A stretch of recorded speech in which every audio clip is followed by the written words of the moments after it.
This is the Worship Team Training Podcast with your host and training director, Brannon Dempsey.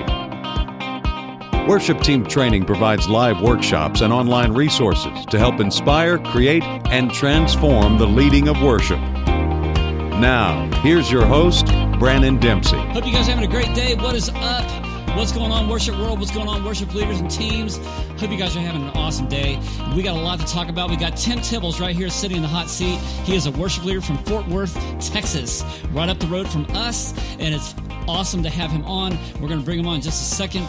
Just want to say hello and shout out to all you guys joining us today. Thanks so much. It's great to have you on the program. Great to be back.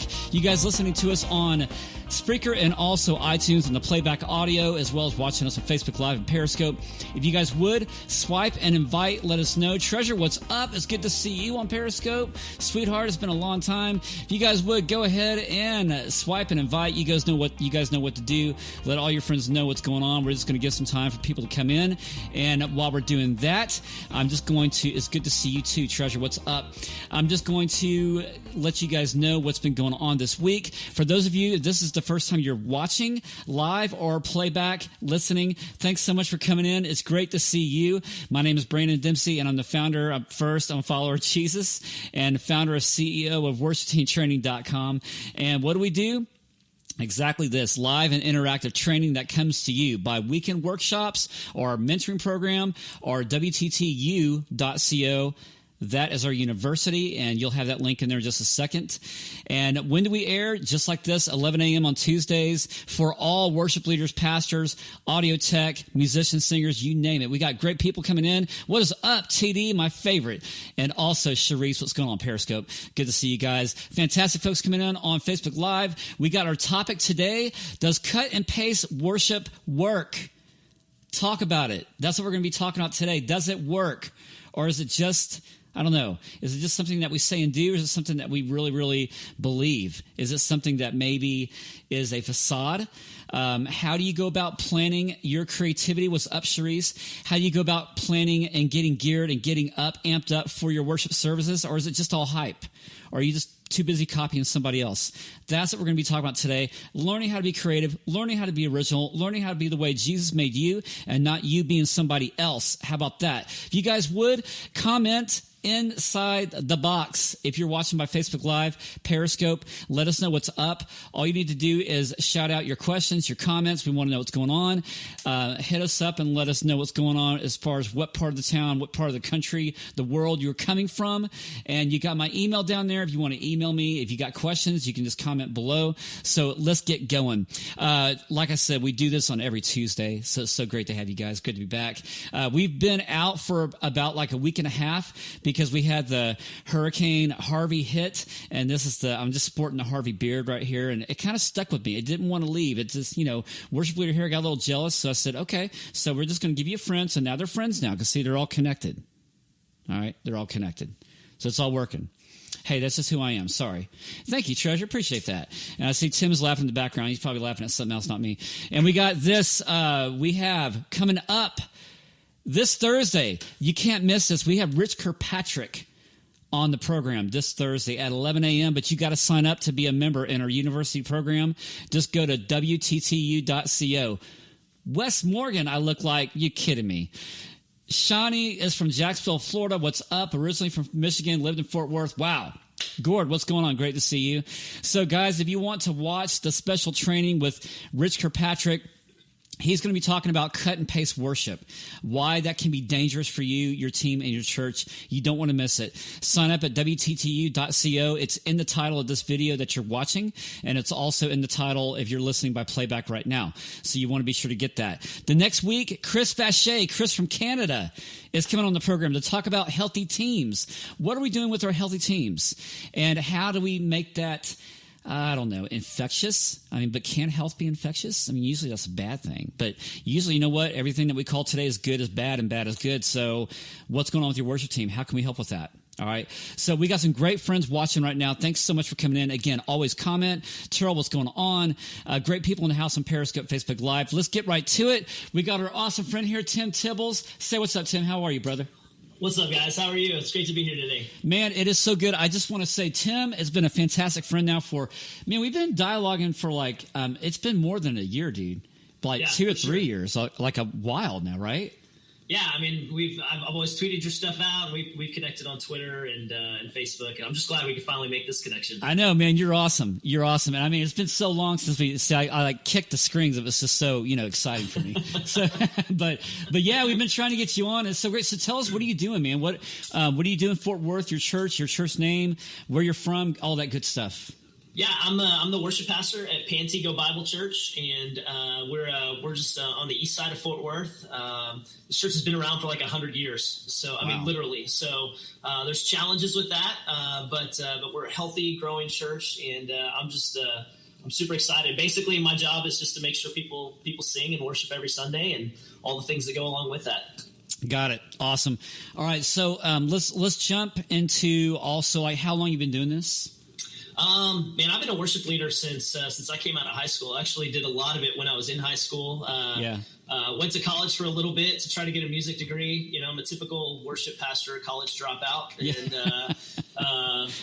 had a church that was just desperate. So they hired me, and one thing led to another. And here I am, almost 20 years working full time for the local church. So. Wow, that's awesome, dude. Love it. And you're in it to win it. It's been 20 years, and I mean that's no easy feat. A lot of our guys that are leading worship. I mean, wow. You're usually in it for a year, 2 years, 5 years. You've been in it for 20. What keeps you going? Man, I think a lot of things. I've been fortunate enough to have some really great leaders that have poured into me. I look at my life in seasons. They say that the average worship leader really only lasts at a church about 3 years. Yep. And so if I look at my life and I think of it in 3-year chunks, I see God just using leaders around me to kind of develop me and grow me. And so it seems like every 3 years I kind of enter in this new season, and I look at it as a new challenge, and God just keeps me going. Yeah, awesome. All right, cool. So tell us more, like what are you doing this week? What's happening in your world with worship? Oh man, we just came off of a night of worship about a week ago. Awesome. So as you know, like if you do a night of worship at your church, it just takes up all your energy and your time, and then you spend the next 2 weeks just doing all the things you didn't do for a month while you're getting ready for night of worship. So that's kind of what we've been doing, trying to clean up just messes that we've been leaving, and then obviously, Sunday morning is the most important thing for us. So making sure people are ready to worship on Sunday morning. Yeah.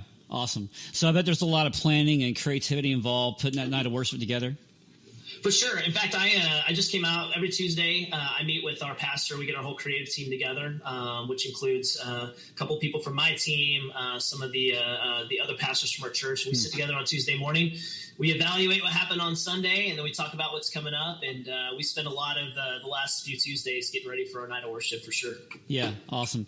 So, okay, cool. All right, so let's get into it now. Let's just jump into the deep end of the pool. We kind of waited in for a while and stuff. So tell us, what is the struggle? What's the struggle? The struggle that I'm currently having, or just in general? The struggle that you're currently having, bro. What is it?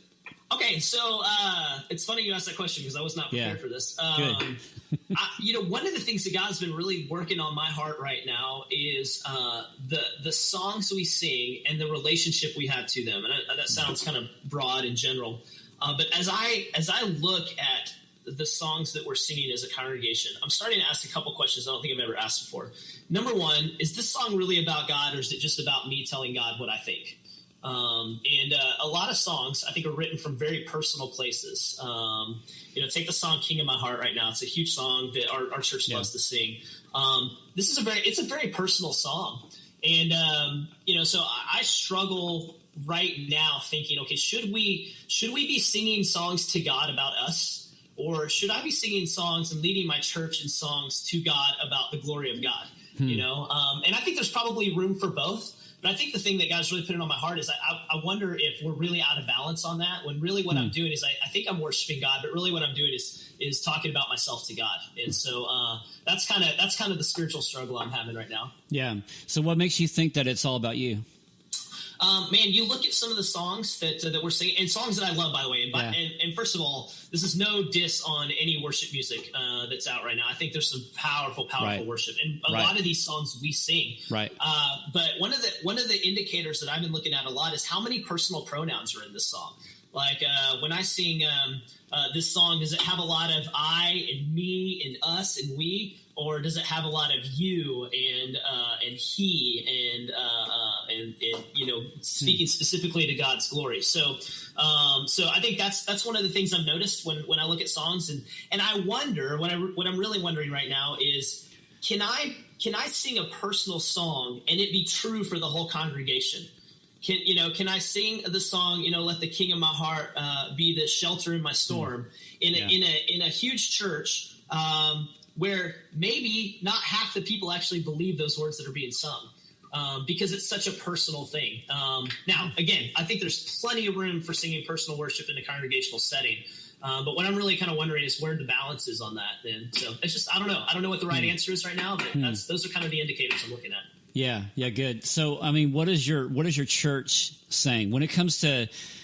How about I jump back to the question a little bit? When it comes to creativity, what do you put first? Your people or being creative? How does that work together?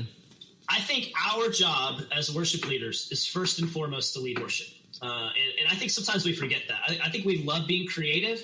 I think we love doing creative things. I think we get tired of things before everybody else does. I have this conversation with my team a lot. Like, by the time we actually sing a song with our congregation, we've rehearsed it 20 times. And then we have 2 services. So we played it twice. So there's a good chance we've actually played the song 25 times before the congregation's ever actually participated with us once.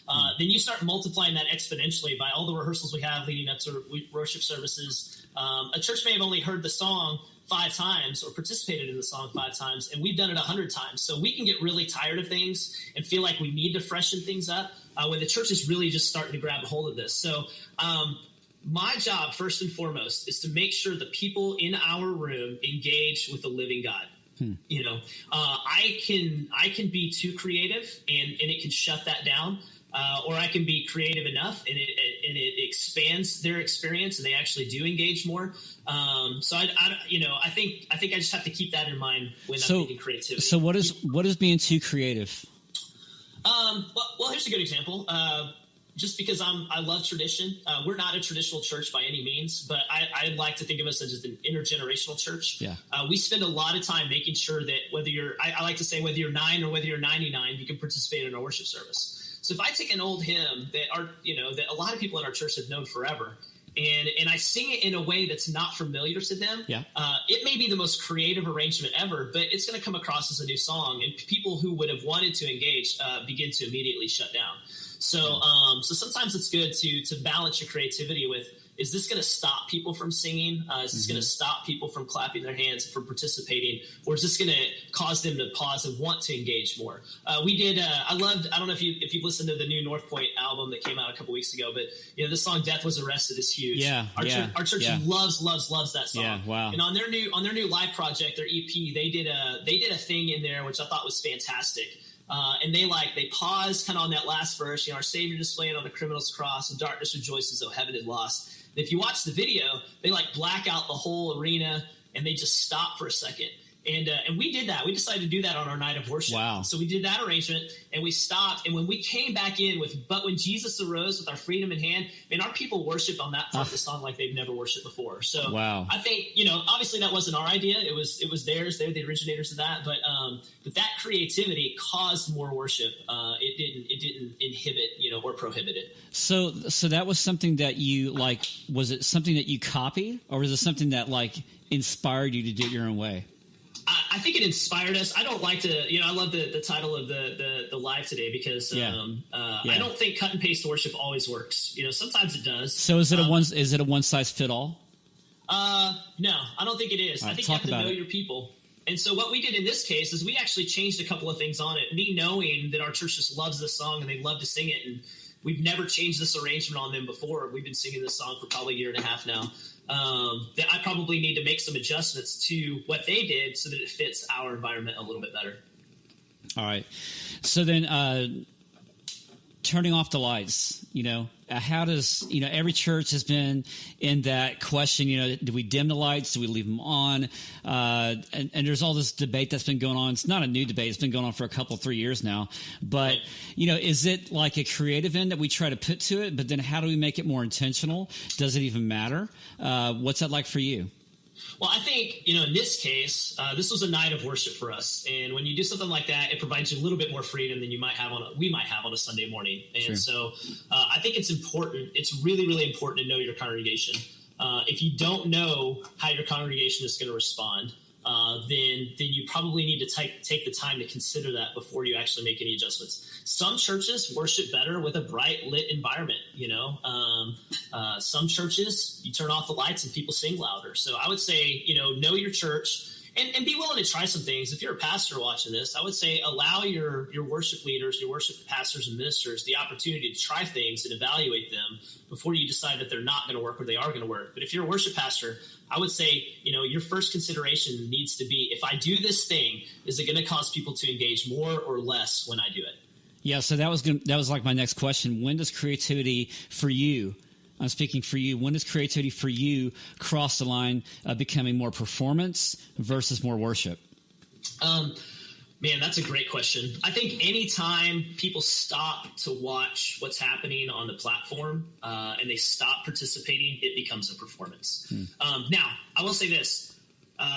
Modern concerts and performances have changed, even in my lifetime. When I would go to shows with my parents when I was younger, we would sit and we would watch, the concert. Yeah.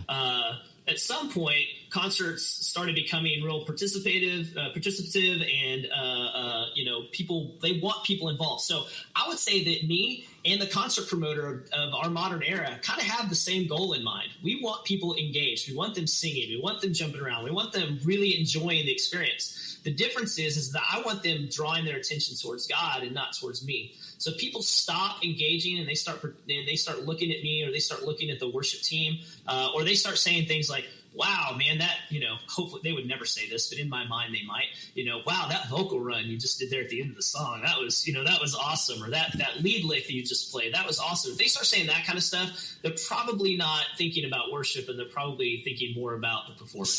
So when they do say those things, what do you do? It's funny. I get this question or this response a lot from our church. I'm sure all the worship leaders out there. Yeah. We just love your music on Sunday, Okay. And when I hear that, I just say, oh man, thank you so much. I hope that you had the opportunity to sing along. I try to always turn it back to this is as much your worship as it is mine. That's right.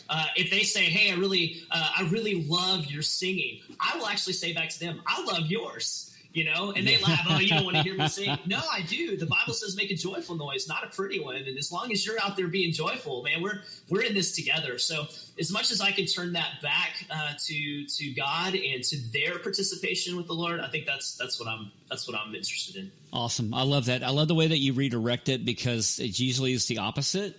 And right. people just take the comment, and some people get upset if they don't sing or if they don't play that weekend. They get upset because they're not on the rotation team. And I'm sure that you've had to deal with that as well. What about, for a second, let's talk about imitation worship. When you see something that works for you, like what you described on North Point, how do you use that as inspiration versus imitation?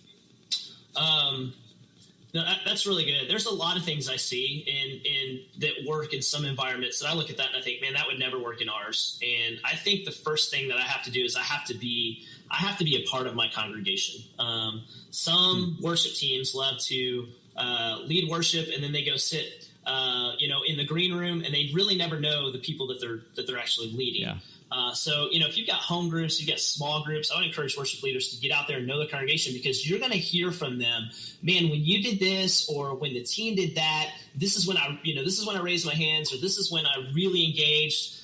When we walked away from our night of worship, one of the things we heard is, man, when the lights went out and then we started singing again, I worshiped like I've never worshiped before. I mean, I heard those comments. And so knowing your congregation allows you to, I think, kind of discern that. Does that answer your question? Yeah, it does. It does. So what doesn't work? For us, and I'm blessed that my church loves to worship, so there's not a lot that doesn't. For us, theology is a huge thing. Now we're not hypercritical of theology and songs. But if I start to sing a song that is just way off base theologically, people will notice, and they'll come up and they'll say, "Hey, I wasn't sure I could sing those words," And sometimes we'll have some conversations about that in our team.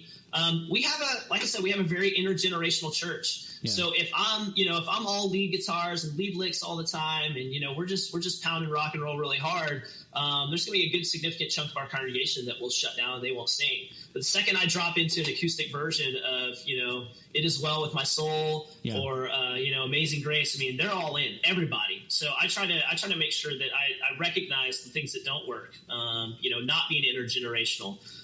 Another thing that doesn't work for our church.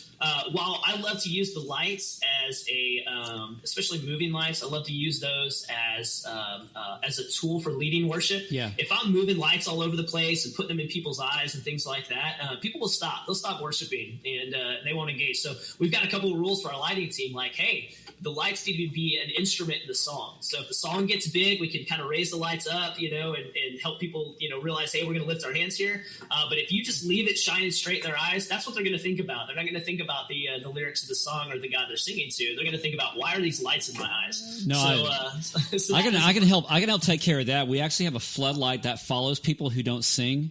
And it just, we just shine it. We're like, yeah, bro. We're, I don't care if you're 90 and you can't see well. We're gonna, so we're gonna point you out to the rest that's of right. The so I want to know this last thing. I want to know this.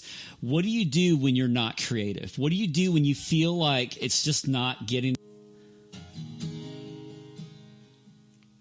So just these sweet words of the song, it just goes on, and I just love it. So let this song to you encourage you this morning as you go out through your week.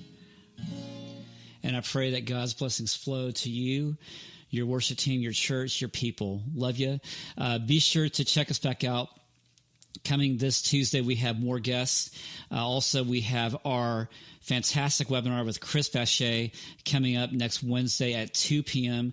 Be sure to go to wttu.co, look at the events page, and you'll see the calendar and everything that's coming, what we've already done, and we have a lot of new stuff and more stuff coming. So I pray that today's broadcast ministered to your soul and to your heart, and please take this and share it with somebody who is in need. Love you, and we'll see you guys very soon. Bye.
See you back very, very soon. Bye.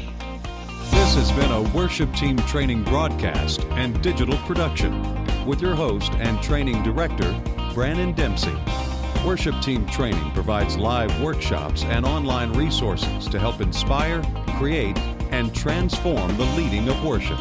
We'll see you again right here on worshipteamtraining.com.